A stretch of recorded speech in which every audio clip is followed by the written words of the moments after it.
On the morning of May 10, 1940, a single armored unit shattered the centerpiece of the largest airborne invasion the world had ever seen. High Command in Berlin had deployed over 430 Junkers Ju-52 transport aircraft across the Western Front. Their mission was an immediate strategic decapitation strike, sending the 22nd Air Landing Division to seize the Hague, capture Queen Wilhelmina, and force a total Dutch capitulation in less than 24 hours.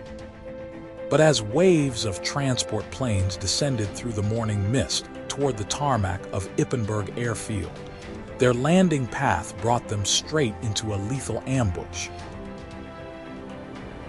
Waiting in concealed defensive positions was a specialized armored fighting vehicle known as the Dutch Pantserwagen M36.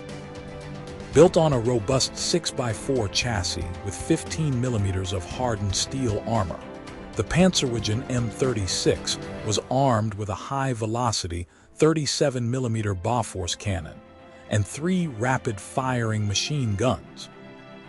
As the crowded German transports touched down along the narrow airstrip, the Dutch armored crews unleashed direct point-blank fire into cockpits, fuselage sections, and aircraft engines. The resulting barrage transformed the flat runway into a burning obstacle zone, causing incoming transport waves to pile up upon the wreckage. By midday, this fierce defensive stand had completely derailed the timeline of the German airborne assault, directly contributing to the confirmed loss of more than 250 Ju-52 aircraft across the sector, and securing vital evacuation corridors for the Dutch leadership. Before we go on, did this decisive airfield ambush truly rewrite the early air doctrine of World War II? Please subscribe to join our defense analysis community. Share your thoughts in the comments and tell me where you are watching from.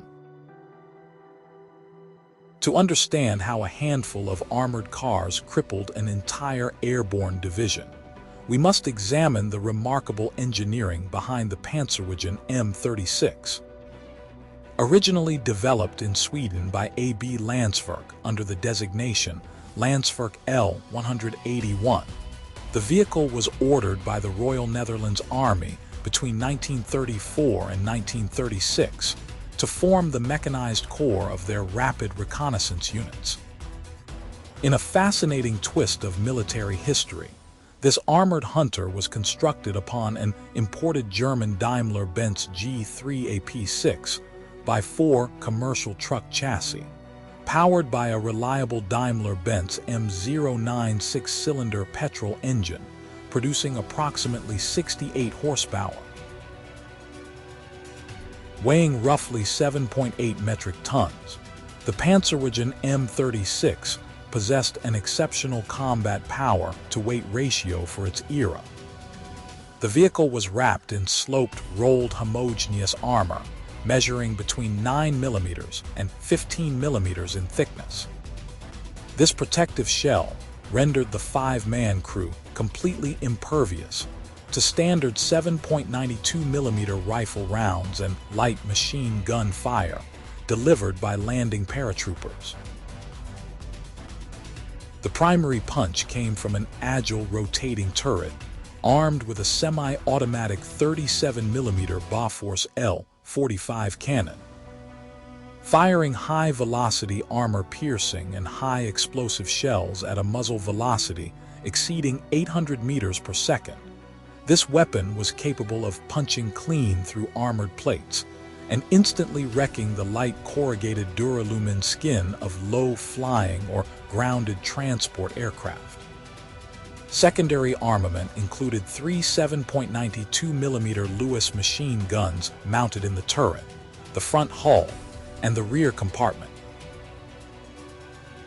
Perhaps the most ingenious technical feature was its integrated dual-driver layout. The vehicle housed both a primary forward driver and a dedicated rearward driver. If an operational path became blocked by burning debris, the rear driver could instantly assume steering control, allowing the Pantserwagen M36 to reverse at full road speeds of up to 75 kilometers per hour, without ever needing to turn around on a contested runway. The combat effectiveness of this dual-driver design was proven during the opening hours of May 10, 1940. At 4:15 in the morning, high-altitude Heinkel, He-111 bombers dropped high-explosive ordnance across Ypenburg airfield, targeting ground installations and barracks. However, the armored crews of the 1st Armored Car Squadron had previously dispersed their Pantserwagen M36 vehicles into concealed perimeter earthworks, preserving their mechanical systems and ammunition reserves completely intact.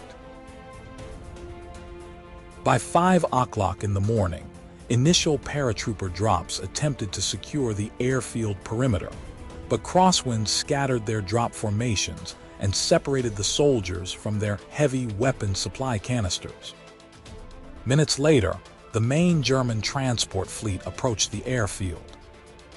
Heavily loaded Junkers Ju-52 aircraft belonging to Air Landing Group 22 descended onto the paved runway at intervals of less than 60 seconds. Seizing the tactical initiative, the Dutch crews drove their Pantserwagen M36 armored cars out of hiding, taking commanding defensive positions directly perpendicular to the main flight strip. Operating at engagement distances under 300 meters, the 37mm Bofors guns opened continuous direct fire. High-explosive shells struck landing gear assemblies, wing fuel tanks, and 3-bladed BMW engines.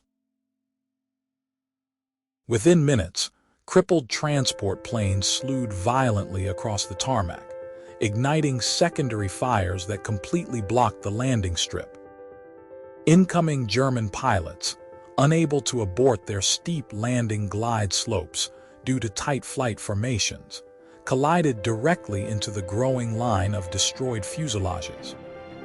Leveraging their rearward driving capability, the Pantserwagen M36 teams rapidly shifted firing lanes, using all 3 Lewis machine guns to suppress landing ground forces.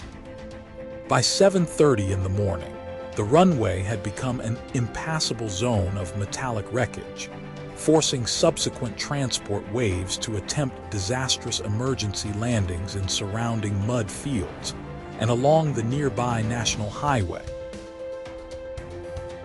By late afternoon on May 10, 1940, Dutch counterattacks supported by the mobile firepower of the Pantserwagen M36 had completely liberated Ypenburg airfield. The immediate tactical victory preserved the security corridor around the Hague, allowing Queen Wilhelmina and her cabinet ministers to evacuate to Great Britain and maintain a legitimate government in exile throughout the war.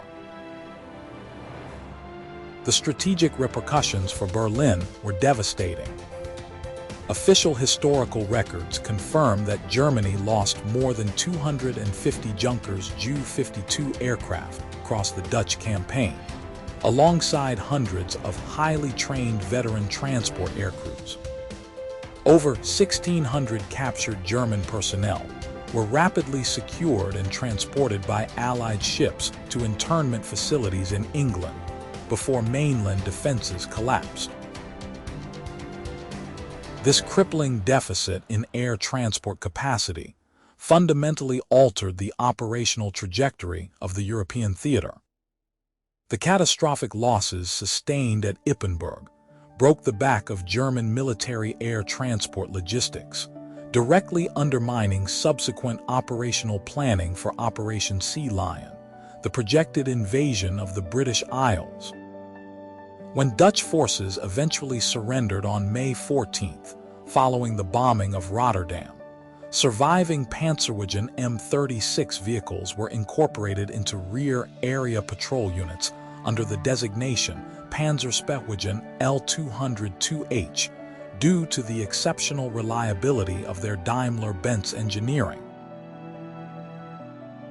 The defense of Ypenburg delivers an enduring lesson in armored warfare doctrine, proving that a modest mechanized detachment, equipped with rapid bidirectional mobility and integrated point defense firepower, can neutralize an airborne assault before enemy formations consolidate on the ground.